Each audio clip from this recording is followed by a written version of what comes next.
The NBA season is soon to start once again, and one of the names that everyone's going to be looking at to make a big splash is that of Luka Doncic. After all, from the moment he stepped into the league, he's been a stud on the court, to the extent that he's elevated the Mavericks into a playoff contender just about every year, and he's only getting better with experience. But while you know the man on the court in the NBA, can you also say you know a lot about him off the court? To allow us to show you 10 things you didn't know about Luka Doncic. Number 10. Who he was before the NBA. Now, one of the things that is honestly very obvious about Luka, heck, the name says it all, is that he's from Europe. But his time there before coming to America and the NBA is much more significant than you probably realize. Luka was born in the largest city in Slovenia with a population of about 300,000. Despite some troubles that you'd think would have held him back, Doncic rose to the top quick in Europe. He debuted for Real Madrid in Spain at the age of 15. His debut for the Spanish basketball club senior team made him the youngest player in history to do so. With Real Madrid, he won a 2018 EuroLeague title, was crowned EuroLeague MVP. A year before, he led the senior Slovenian national team to a Eurobasket title. It was Slovenia's first Eurobasket championship in history. Now that proves he was born for this, don't you think? He was getting titles and honors over in Europe and proving that he was one of the best players in the whole continent. It's only a matter of time before he moved elsewhere to better test his skills. Plus, he really had a match made in heaven situation, as the Mavericks are famous for getting international players and making them stars in their own right, such as future Hall of Famer Dirk Nowitzki, who was not only a major star in the NBA, but he helped get the Mavericks their first ever NBA title. Now, many are already saying that Luka is the second coming of Dirk in certain ways. Granted, he hadn't gotten that title like Dirk did yet, but he seems to have the talent that could lead him to that. Number 9, Luka and the dogs. Now, let's go a little more basic and lighthearted. How? Well, Luka's got pets, and specifically, he's a dog lover. He's got a Pomeranian named Hugo, and the other, a white Swiss Shepherd named Gia. And he really loves those dogs. If you follow either him or his girlfriend on Instagram, you'll have seen numerous pictures of his pooches. In fact, they're basically the focus of said social media accounts. These dogs show that he's setting down roots and taking the time to enjoy life outside the NBA in a meaningful way. And besides, who doesn't love dogs? Number 8. Compared to Steve Nash. With young and potentially epic talent, there are always going to be people who compare them to greats in their sport. For example, Mavericks owner Mark Cuban said once that Luka was a 6'7" Steve Nash. Nash is a legend of the NBA and Hall of Famer.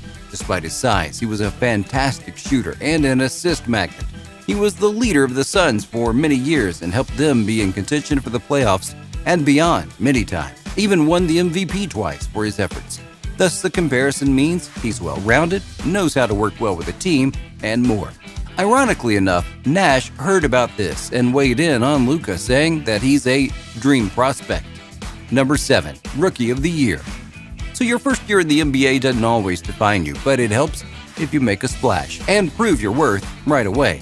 Luka Doncic did that and more. His scoring, passing, and just overall ability wowed just about everyone. He was easily the Rookie of the Year winner by a wide margin. Doncic swept Rookie of the Month voting in the West, earning the honor 5 out of 5 times.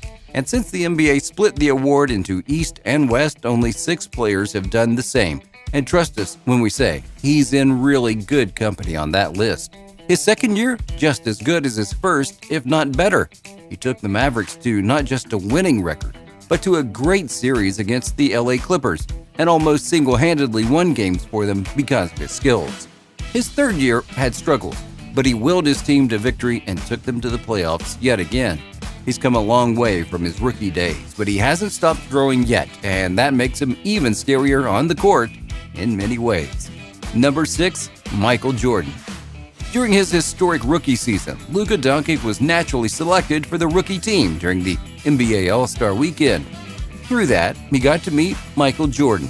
Jordan and Luka had actually been compared to each other in terms of their impressive rookie years, the stats that they had put up in those years, and more. Luka deflected the comparisons, though, and noted that people were reading into them too much and that Michael was one of a kind. As for their actually meeting, he noted in an interview afterward that he was so nervous he forgot to ask for a picture with him, which is, again, very understandable given the greatness you're next to.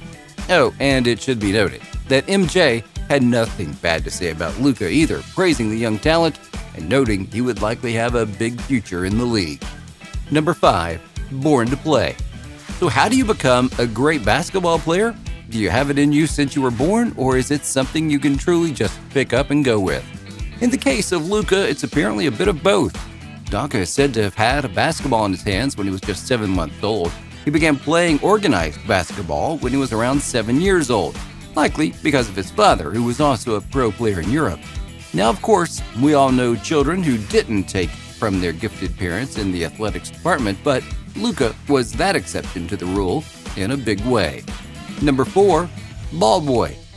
We noted that Luka's father played professional ball as well, and in his time with Slovenia, of which he was said to be quite the player too from a young age, he helped the team to a title in 2008.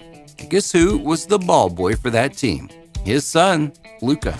Seeing his father winning with Slovenia no doubt motivated him to try and match what his father did and surpass it. That's exactly what he did. We're not knocking his father, but Luka has done much more than he ever did. And unlike dear old dad, Luka got to be in the NBA. But his father is no doubt glad that he inspired his kid to be a great basketball player and carry the family's legacy to new heights. Number 3. Mom's helping hand. When Luka went to Spain to play with their team, he didn't know the language, the layout of the country, or anything like that, which would have been hard to adapt to on his own, so his mother actually came over to Spain with him and lived with him for a while so that he could adjust and not feel totally overwhelmed. That's Mom of the Decade material right there. Oh, and somewhat randomly, she has her own fan club in the US. Believe it. Number 2. Dating a model. Luka is currently dating Ana Maria Goltes, who is a model in Slovenia. Ironically, the two have known each other since 2011, so they've been together for a while. They had a brief breakup because of the NBA draft, but they got back together and have been noted to be inseparable now. Something to be appreciative of in these uncertain times, wouldn't you say? And number 1, his future in the NBA. So let's ask the question that many are going to be speculating on for years to come. How big can Luka get in the NBA? It's unclear. Many hope that, like Dirk before him, he'll bring a title to Dallas, something the city could definitely use. But even if he just makes the Mavericks a threat again, many will be pleased with that, and they're going to enjoy every minute of Luka being on the floor. Personally, for him, though, you can tell he wants to win. The last 2 playoff seasons have proven that while he has the talent to succeed, he can't always will his team to win with him. This season is one where he's going to fight harder than ever to get out of the first round of the playoffs and onward to an appearance in the finals. Western Conference is stacked and he needs to be ready, but something tells us he will be. What do you think of this look at Luka and who he is, both on and off the court? Were you surprised with some of the facts? Which ones did you personally think separate him from the pack? Or do you know of some other interesting facts that people would like to know? Let us know in the comments below. Hey, we'll see you next time right here on the channel.